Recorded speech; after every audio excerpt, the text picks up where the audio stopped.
21 Fev 2022 Cor litúrgica: verde. Sétima semana comum, segunda-feira. Primeira leitura, TG 3:13-18, leitura da carta de São Tiago. Caríssimos, 13 Quem dentre vós é sábio e inteligente? Que ele mostre, por seu reto modo de proceder, a sua prática em sábia mansidão. 14 Mas se fomentais, no coração, amargo ciúme e rivalidade, não vos glorieis nem procedais em contradição com a verdade. 15 Essa não é a sabedoria que vem do alto. Ao contrário, é terrena, materialista, diabólica. 16 Onde há inveja e rivalidade, aí estão as desordens e toda espécie de obras más. 17 Por outra parte, a sabedoria que vem do alto é, antes de tudo, pura, depois pacífica, modesta, conciliadora, cheia de misericórdia e de bons frutos, sem parcialidade e sem fingimento. 18 O fruto da justiça é semeado na paz, para aqueles que promovem a paz. Palavra do Senhor. Graças a Deus. Responsório, SL 18, os ensinos do Senhor são sempre retos, alegria ao coração. Os ensinos do Senhor são sempre retos, alegria ao coração. A lei do Senhor Deus é perfeita, conforto para a alma. O testemunho do Senhor é fiel, sabedoria dos humildes. Os preceitos do Senhor são precisos, alegria ao coração. O mandamento do Senhor é brilhante, para os olhos é uma luz. E puro o temor do Senhor, imutável para sempre. Os julgamentos do Senhor são corretos e justos igualmente. Que vos agrade o cantar dos meus lábios e a voz da minha alma. Que ela chegue até vós, ó Senhor, meu rochedo e redentor. Evangelho MC 9:14-29, o Senhor esteja convosco. Ele está no meio de nós. Proclamação do Evangelho de Jesus Cristo segundo Marcos. Glória a vós, Senhor. Naquele tempo, 14 Descendo Jesus do monte com Pedro, Tiago e João e chegando perto dos outros discípulos, viram que estavam rodeados por uma grande multidão. Alguns mestres da lei estavam discutindo com eles. 15 Logo que a multidão viu Jesus, ficou surpresa e correu para saudá-lo. 16 Jesus perguntou aos discípulos: que discutis com eles? 17 Alguém na multidão respondeu: Mestre, eu trouxe a ti meu filho que tem um espírito mudo. 18 Cada vez que o espírito o ataca, joga-o no chão e ele começa a espumar, range os dentes e fica completamente rijo. Eu pedi aos teus discípulos para expulsarem o espírito, mas eles não conseguiram. 19 Jesus disse: Ó geração incrédula!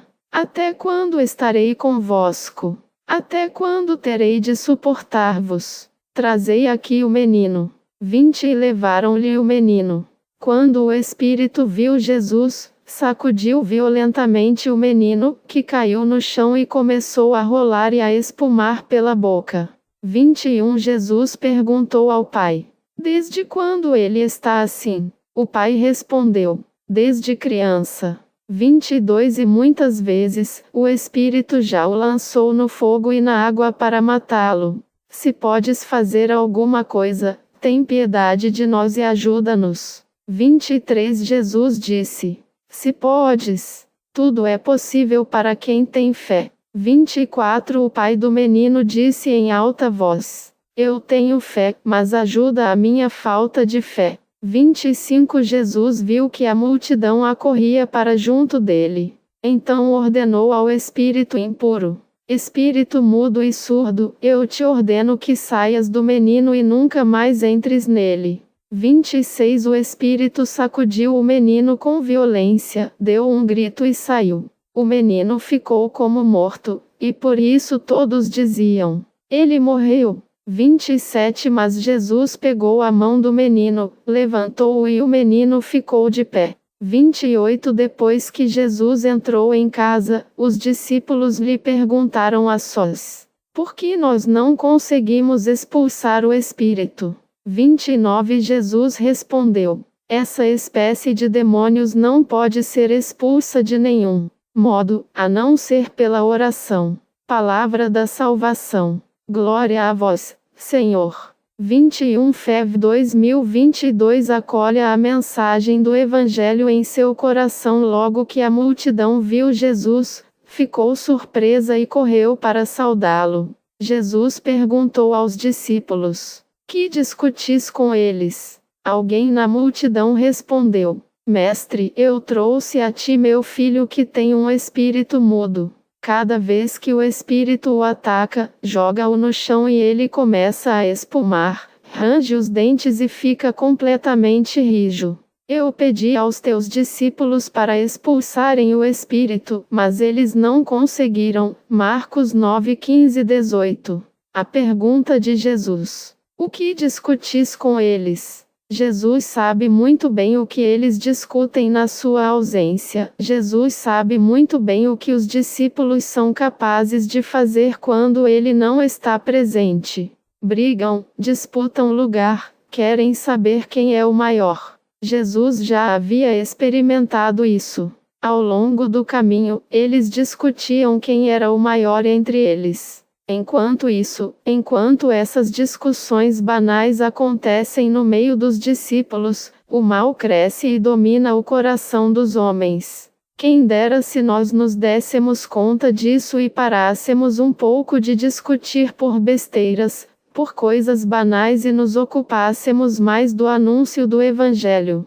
Para nós, cristãos, essa é uma grande responsabilidade e uma grande exortação. Somos diferentes, pensamos diferente, mas não podemos perder tempo com essas discussões banais. Precisamos dar o nosso tempo para que a evangelização aconteça, para que o anúncio do Evangelho aconteça, porque enquanto nós brigamos e discutimos, o mal cresce.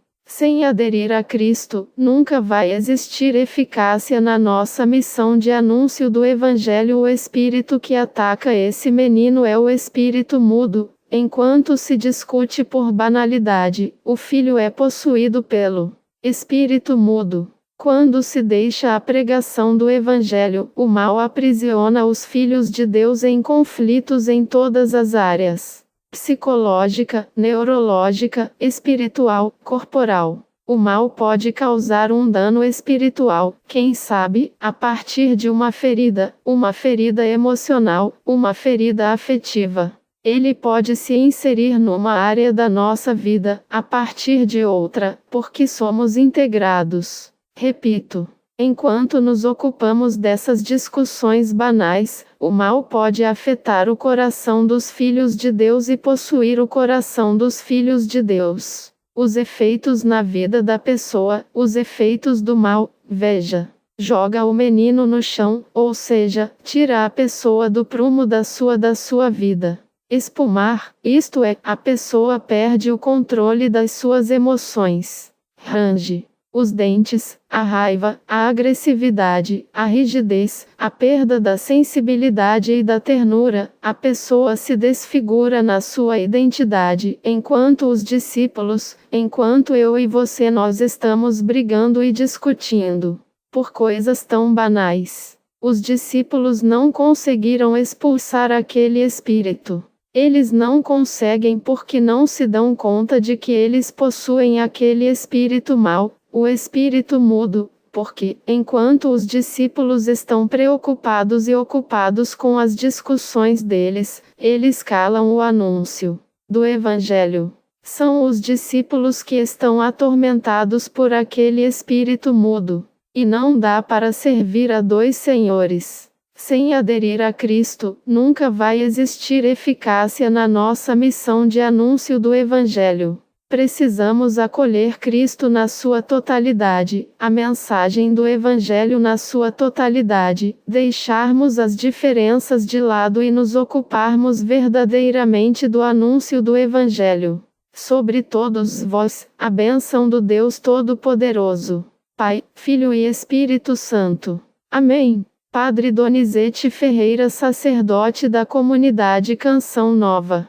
São Pedro Damião, o corajoso bispo e doutor da Igreja. São Pedro Damião Cancau Nova religioso, bispo e doutor da Igreja 1007-1073. Origens e família. Pedro Damião nasceu em Ravenna, na Itália, onde ficou órfão de pai e mãe desde criança. Viveu com seu irmão que, mesmo severo, o ajudou em sua criação. Chamado à vida religiosa, oração e penitência sempre acompanharam Pedro Damião. Assim discerniu sua vocação à vida religiosa e, com 21 anos, ingressou na Ordem dos Camaldulenses, no mosteiro de Fonte Avellana, na Úmbria, onde religiosos austeros viviam como eremitas. Chamado a um novo ardor ao ter clareza das regras da ordem e de como seus confrades viviam, Pedro Damião percebeu que era preciso uma renovação,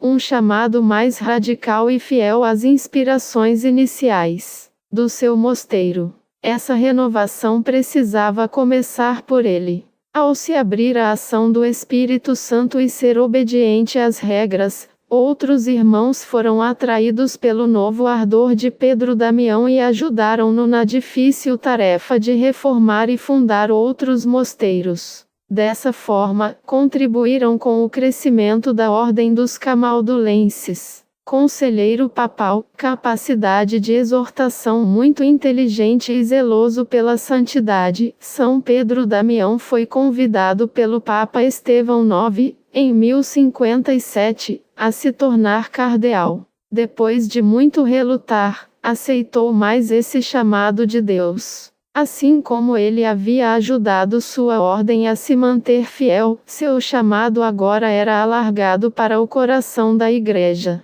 Enérgico como sempre, ele escreveu livros e cartas para os papas e cardeais, exortando-os a permanecerem fiéis à sã doutrina e buscarem a santidade com afinco.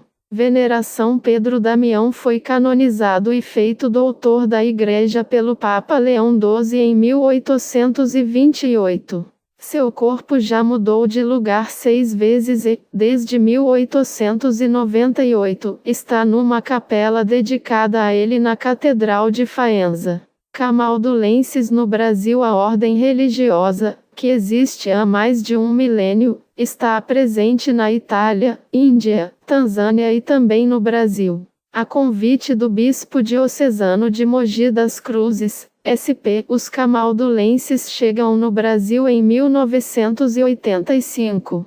Nesta diocese, vivem no Mosteiro da Transfiguração. Minha oração. Meu Deus, peço que eu tenha o mesmo ardor que São Pedro Damião teve. Quero ser fiel e santo como ele foi a ponto de contagiar os que estão ao meu lado. Quero permanecer fiel aos ensinamentos da Igreja e orientar com sabedoria e amor os meus irmãos que estão no erro. Dá-me um espírito ardoroso como foi dado a São Damião para que eu viva e morra em santidade. Por Cristo, Senhor nosso. Amém. São Pedro Damião, rogai por nós.